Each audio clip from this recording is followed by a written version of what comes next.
अर्थात आजचा दिवसभरातला महत्त्वाचा विषय काय ते आपल्या सगळ्यांना माहिती आहेच। उद्याची 24 तारीख, त्यामुळे आजच्या 23 तारखेला मनोज जरांगेंची सभा याकडे अख्ख्या महाराष्ट्राचं लक्ष होतं, कारण आज ते काय भूमिका घेतात हे बघायचं होतं।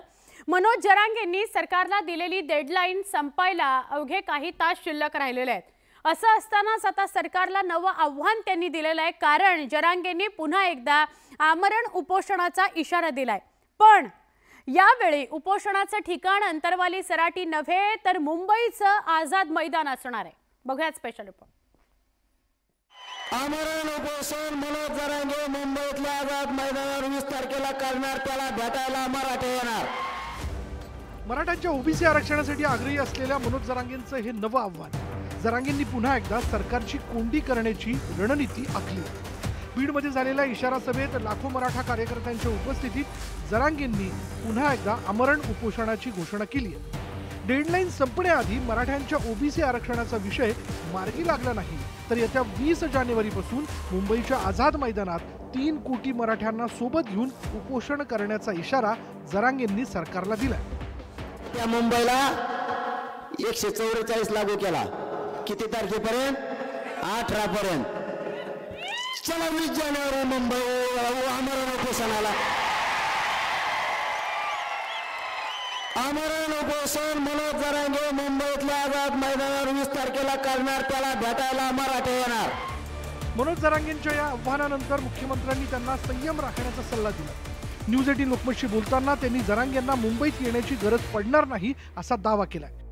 मनोज जरांगे पाटील यांना आंदोलन करावं लागणार नाही, कारण आता सुप्रीम कोर्टाने एक दिलासादायक निर्णय या ठिकाणी दिलाय। त्यामुळे माझं आंदोलन करताना देखील आव्हान आहे, विनंती आहे की आपण संयम बाळगावा आणि सुप्रीम कोर्टामध्ये आपण कलेक्टिव्ह सगळ्यांनी एफर्ट्स प्रयत्न करूया। मनोज जरांगे पाटलांवर ही वेळ त्या ठिकाणी बसायची येणारच नाही, मुंबईला येण्याची वेळच येणार नाही।